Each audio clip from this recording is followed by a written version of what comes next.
What's up, Nerd Crew? Nurdie J here, and today we're going to take a look at something different. Usually I'm taking a look at gun robots, but this time we're going to take a look at some food formers. Without further ado, cue the intro!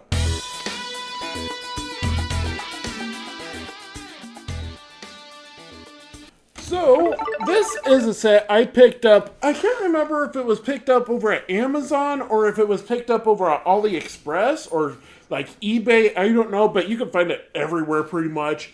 And these very much are reminiscent of those old McDonald's toys that I used to have.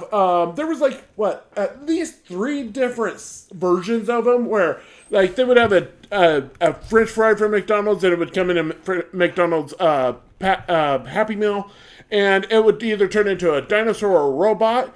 And I had the robot one, and so this very much makes me remember. I'm sorry, having some kind of weirdness going on. But anyway, today, how about we take a look at? I don't know. Let's go with the French fries. So I had the French fry robot from McDonald's, and it didn't look a thing like Soundwave. So this was during the time that I didn't even know that McDonald's did do an original G1 line of toys, but they didn't transform. But I thought this was like their competitor version of it. And so I called it, for some unknown reason, Frywave. And so it was my version of Soundwave. And I'm going to call them this because these guys don't have any names themselves that I could find. On their packaging, there was nothing. So, yeah, literally, you get nothing in this mode. Nothing is articulate. It's all just what you see is what you get. I like the generic fried potato logo. I actually really like the writing of the potato for some reason. But because it has 3 stars, and then on the side of it has these arrows, I make him like a military communications officer. So there's this. So if you're old enough, there's this song done by Eagle Raptor and Ninja Sex Party, and they are called Star Bomb. And there's this one on their second CD where they sung about Transformers. So I guess you could, if you know that one, you could call this guy Prowl. So, but anyway, to start off with, you pull these fries up, and they are sectioned off right here. Then you unpeg them, and then I'm pretty sure, hold on. Yeah, okay, so you want to turn them around like this, and then you want to turn the legs like this, and you kind of want to pull out and a little bit down, just to get a little bit of clearance. And so now you have his feet. Come to over here on the sides, lift them up. And then all you do is pull out the arms a little. And you want to also like fold this down for clearance. And then, so you fold it down halfway and then pull it out and then bring it down. And it becomes a hip skirt or an apron. Anyway, you pull out the arms. They're not pegged in or anything. They're just tucked away. You bring down the elbows. Bring down the fist. Bring this out. And this one's like super stiff. Like, I feel like I'm flexing plastic. This is another issue I just realized.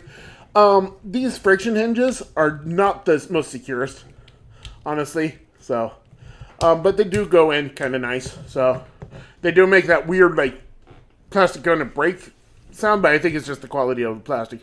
Anyway, bring down the arm down. And since these like to fall flat anyway, I'll just make them arm guards, kind of like a Zaku 2 in Gundam. So, but he's got 2 of them instead of the 1. And then all you do is push down the back of the little panel, rotate the head, and let's take a look at him. So, I don't know how well this is showing up. I'll try and get some light on there. But, so, he's got like an oxygen mask, so he kind of looks like a submarine. And I like to think this guy as, you could call him like different names. So, I was thinking like Fryanator. Kind of like Terminator mixed with the Fryolator that they fry French fries in.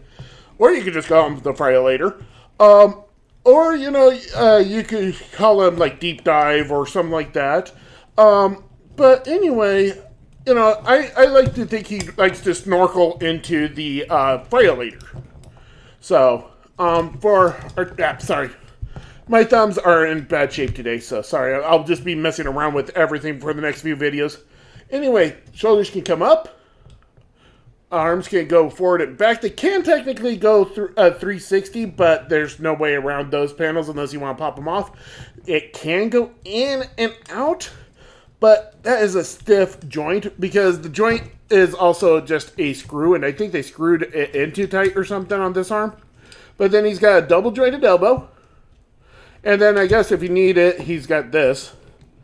Oh yeah, I forgot. Nothing in the head. The head can just swivel freely. So, yeah. You'll need to move the hip skirt up. And then you gotta rotate this if you want to bring the legs forward and back. It's a bad design. And he does supposed to have knees. Yeah, that's just gonna pop off. But yeah, if you look, the slider here comes to a hook, so he doesn't really have knees, but it does look like he's got knees. Nothing at the feet. And then if you need to move this thing. And I'm trying to figure out what this symbol is. So I don't know if it's just a play on like a, so this symbol right here, I can't tell what it is. And I don't know if that's saying something in like Mandarin or something. But I don't know if it's like a play on Transformers logo. I don't know if it's a play on like McDonald's or something like that. But, you know, this is what I'm calling Frywave. Well, I hope you enjoyed this little quick look at this little knockoff figure. And stay tuned next time for the rest of them. I've been Nurdie J for Nurdie Boys, and I'll catch you next time.